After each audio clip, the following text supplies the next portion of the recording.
আসসালামু আলাইকুম। আমি Abdullah Al Mamun, CEO intend interiors. পাশাপাশি আমি বাংলাদেশ ইন্টেরিয়র কোম্পানি ডিজাইন ওনার অ্যাসোসিয়েশনের ফাইন্যান্স সেক্রেটারি। আমার পড়াশোনা আমি মার্কেটিং অনার্স মাস্টার্স। ইন্টেরিয়র সেক্টরে কাজ করতেছি দীর্ঘ 15 বছর। আমার একটা ইন্টেরিয়র ডিপার্টমেন্টটা আমার জন্য ফ্যাশন। আমি ওই নিয়েই কাজ করতেছি। আমরা চেষ্টা করতেছি এটা সেবামূলক প্রতিষ্ঠান হিসেবে ইন্টেরিয়রটা নেওয়া, যেহেতু আমরা সার্ভিসটাকে গুরুত্ব দিচ্ছি, প্রায়োরিটি দিচ্ছি। প্রত্যেকটা সেক্টরেই যেরকম একটা চ্যালেঞ্জ থাকে, সেই চ্যালেঞ্জকে মোকাবেলা করার জন্য যা করণীয় উচিত আমরা চেষ্টা করতেছি এই সেক্টরে ভালো কিছু করার জন্য চেষ্টা করতেছি। এই সেক্টরে যারা নতুন করে এই সেক্টরে আসতে চাচ্ছে, তাদের জন্য আমাদের পরামর্শ থাকবে যে যেহেতু এই সেক্টরটা চ্যালেঞ্জিং পেশা, এই পেশাকে ওভারকাম করানোর জন্য যদি অ্যাক্টিভভাবে আমরা কাজ করতে পারি, তাহলে আমরা ভালো কিছু করা এই সেক্টরে পসিবল। পাশাপাশি যেহেতু আমরা ইন্টেরিয়র সেক্টরে প্রোডাক্ট প্লাস ফ্যাব্রিকেশন আমরা ২ টা সার্ভিস দিয়ে থাকতেছি, সেক্ষেত্রে আমরা চেষ্টা করি যেন আমাদের প্রোডাক্ট এবং সার্ভিসের একটা সমন্বয় করে কাজ করতে।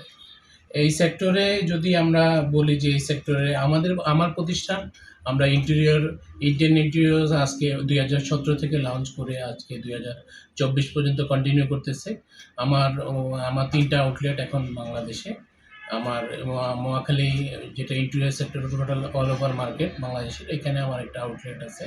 আরেকটা বাংলাদেশের সবচেয়ে বড় টাইলস মার্কেট হাতিরপুলে বাংলা মোটরে, ওইখানে আমার একটা আউটলেট আছে। আরেকটা আউটলেট হলো আমার চাঁদপুর বিভাগীয় শহরে, ওইখানেও আমার একটা আউটলেট আছে। আমরা কাজ করতেছি, আমরা টোটাল আমাদের ইন্টেরিয়রের প্রোডাক্ট নিয়ে আমরা কাজ করতেছি।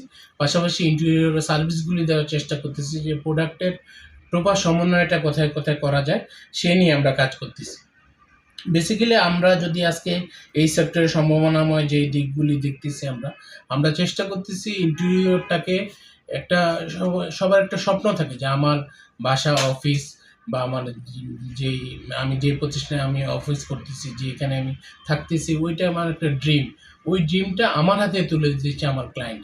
ওই ড্রিমটাকে বাস্তবায়ন করার জন্য যা যা করণীয় দরকার আমরা চেষ্টা করতেছি ওইটাকে কাজ করানোর জন্য। পাশাপাশি যারা নতুন এই সেক্টরে কাজ করতে চাচ্ছে, তাদের জন্য আমাদের পরামর্শ থাকবে যে আমরা এই সেক্টরে যদি কেউ চ্যালেঞ্জ নিতে পারে, যে আমরা একটা চ্যালেঞ্জিং পেশাতে ওভারকাম করতে পারি, সেই পেশার জন্য আমাদের ইন্টেরিয়র সেক্টরটা অনেক ভালো কাজ করতেছে। পাশাপাশি আমরা যদি বলি এই সেক্টরে এখনও প্রচুর পরিমাণে কর্মদক্ষতা লোকজনের অভাব আছে। আমরাও চেষ্টা করতেছি যে স্কিল লোকজন নিয়ে কাজ করার জন্য। স্কিল যদি আমরা ডেভেলপমেন্ট করতে পারি, পাশাপাশি যদি প্রোডাক্টের সমন্বয় করতে পারি, যে এই প্রোডাক্টটা কোথায় ইউটিলাইজ করলে, কোন জায়গাতে বসালে আমার প্রোডাক্টটা সঠিক ইউটিলাইজ হবে, সেই নিয়ে যদি আমরা কাজ করতে পারি, তাহলে আমাদের টোটাল প্রোডাক্টেরও আমরা একটা ইউটিলাইজ করে ভালো একটা সার্ভিস আমরা প্রোভাইড করতে পারবো। এই সেক্টরের পাশাপাশি ইন্টারন্যাশনালি এখন অনেকগুলি কোম্পানি আমাদের সাথে কাজ করতেছে ইন্টারন্যাশনালি। যেমন আমাদের ভিয়েতনামের সাথে আমরা কাজ করতেছি, আমরা ইন্ডিয়ার সাথে কাজ করতেছি, আমরা চায়নার সাথে কাজ করতেছি। চায়নার প্রোডাক্টগুলি নিয়ে আমরা কাজ করতেছি। চায়না থেকে যেমন গুজরাট থেকে আমাদের স্টিল ল্যামিনেটস আসতেছে, আমাদের চায়না থেকে অ্যাক্রিলিক ওয়ালপেপার আসতেছে। এই টোটাল যদি তাদের ওই চায়নার সাথে সমন্বয় করে যদি আমরা আরও কিছু নতুন প্রোডাক্ট নিয়ে আসতে পারি, ক্রস বর্ডারের মাধ্যমে যদি আমরা এগুলিকে ডেভেলপমেন্ট করতে পারি, যেমন আমাদের প্রোডাক্টটা আমরা তাদের কাছে প্রোভাইড করব, তাদের প্রোডাক্টটা আমরা নিয়ে এসে প্রপার ইউটিলাইজ করব, তাহলে আমাদের ওভারঅল একটা উভয়ের সাথে উভয়ের একটা ভালো সম্পর্ক সবসময় বিদ্যমান থাকবে, যেটা আমাদের সেক্টরের জন্য একটা অভাবনীয় সাফল্য বয়ে আনবে। পাশাপাশি আমি চিন্তা করতেছি যে এটা আমরা চেষ্টা করতেছি বাংলাদেশ গভর্নমেন্টের সাথে টোটাল ব্যাড ট্যাক্সের ব্যাপারে টোটাল সমন্বয় করে, যেহেতু আমরা কয়েক কোটি টাকা আমরা টার্নওভার করতেছি। গত বছর আমাদের প্রায় হিসাব অনুযায়ী আমাদের ১৫০ কোটি প্লাসের রেভিনিউ আসতেছে এই সেক্টর থেকে। তো সেই ক্ষেত্রে এইটাকে সমন্বয় করে আমরা যতটুকু গভর্নমেন্টকে যদি আমরা ফ্যাসিলিটি দিচ্ছি, গভর্নমেন্ট থেকে আমরাও এখন ফ্যাসিলিটি নিয়ে আসবো। ইন্টেরিয়র নামে, যেমন আমাদের গভর্নমেন্টের লাইসেন্সগুলিতে এখনও বিউটিফিকেশন নামে চলতেছে, আমরা ইন্টেরিয়রটাকে নিয়ে কাজ করতেছি। ভবিষ্যতে যেন গভর্নমেন্টের কোনো কাজে যেন আমাদের এক্সপার্ট লোকজন গভর্নমেন্টে কাজ করতে পারে, সেক্ষেত্রে আমাদের কাজের পরিধিও বাড়বে, আমরা গভর্নমেন্ট থেকেও সাপোর্ট দিতে পারবো, গভর্নমেন্ট থেকেও আমরা সাপোর্ট নিতে পারবো। আর ওভারঅল যদি আমাদেরকে গভর্নমেন্ট সাপোর্ট দেয়, ব্যাড ট্যাক্সের সাপোর্ট দিলে আমরা বিশ্বের সাথে চায়না থেকে হোক, ইন্ডিয়া থেকে হোক, আমরা ওই মালামালগুলি আনতে স্বাচ্ছন্দ্য ফিল করব। আমরা নতুন নতুন প্রোডাক্ট আনলে যারা ইন্টারেস্টেড সার্ভিসে যারা কাজ করতেছে তাদেরকে আমরা ওই প্রোডাক্টগুলি আমরা প্রোভাইড করতে পারবো, সেক্ষেত্রে তারাও নতুন নতুন প্রোডাক্ট নিয়ে কাজ করতে পারবে।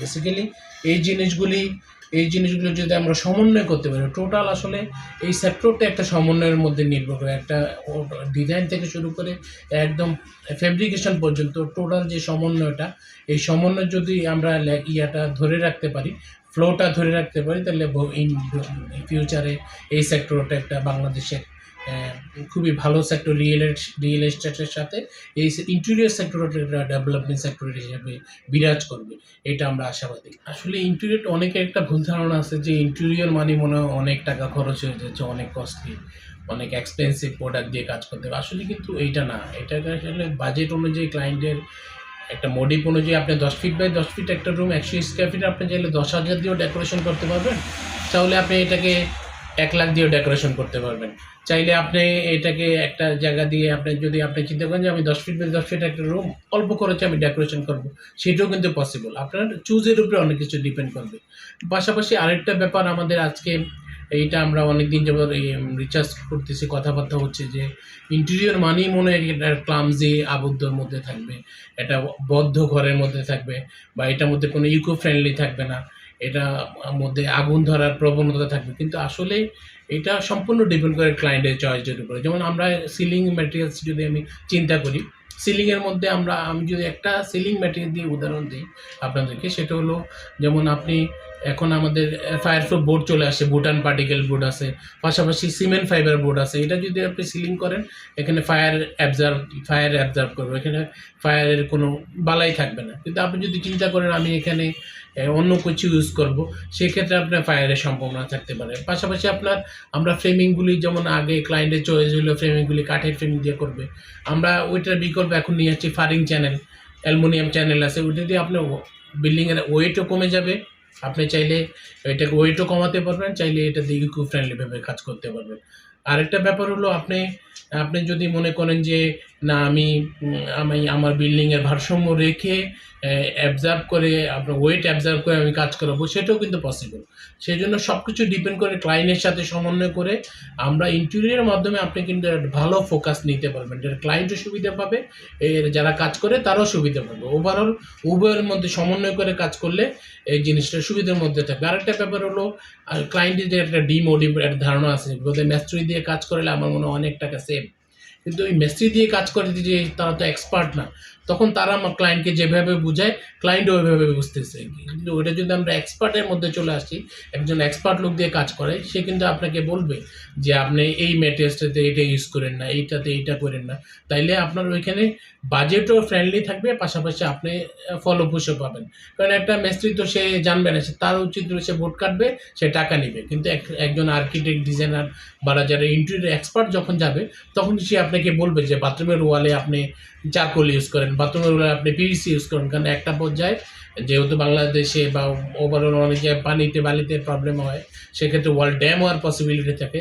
সেক্ষেত্রে ওই ওয়ালগুলিতে যদি আমরা নর্মাল বোর্ড দিয়ে কাজ করি, কিছুদিন পরে স্যাঁতস্যাঁতে নোনা হয়ে যাবে, তখন ক্লায়েন্ট মনে করবে যে না, এটাকে তো আমি এই ম্যাটেরিয়ালসটা আমি চাইনি। কিন্তু আসলে ক্লায়েন্টের চুজ অনুযায়ী যদি এক্সপার্ট দিয়ে কাজ করে দেও, তাহলে কিন্তু সে প্রোডাক্টের অ্যাডভান্টেজগুলি ডিসঅ্যাডভান্টেজগুলি তাকে বুঝিয়ে দিত, তাহলে সেক্ষেত্রে ক্লায়েন্টও বেনিফিটেড হইতো, আমরা যারা কাজ করতেছি আমরাও বেনিফিটেড হইতাম। তো সেক্ষেত্রে আমাদের উভয়ের, আমি যেই জিনিসটা বেসিক্যালি মনে করি, উভয়ের সমন্বয় দরকার এই সেক্টরে। একটা ডিজাইন থেকে শুরু করে একদম ফাইনাল ফেব্রিকেশন পর্যন্ত উভয়ের একটা সমন্বয় দরকার। প্রোডাক্ট থেকে শুরু করে ইকো ফ্রেন্ডলি কিনা, মানে কি জিনিস দিয়ে আমরা কাজ করব, টোটাল যদি প্রপার একটা সমন্বয় থাকে, তাহলে ওইখানে একটা ভালো কিছু করা সম্ভব। যেমন আমরা নর্মালি ফ্লোরে যদি টাইলস লাগাই, ওইটা স্লিপ করতে পারে, আবার রাস্টিক টাইলস স্লিপ করবে না। এখন আমার ক্লায়েন্টের চুজ কী, সেই অনুযায়ী আমাকে ধরে বুঝে ক্লায়েন্টের টেস্ট নিয়ে ওইভাবে কাজ করলে আমাদের মধ্যে একটা উভয় সমন্বয় থাকলে আমরা ভালো কিছু করতে পারবো।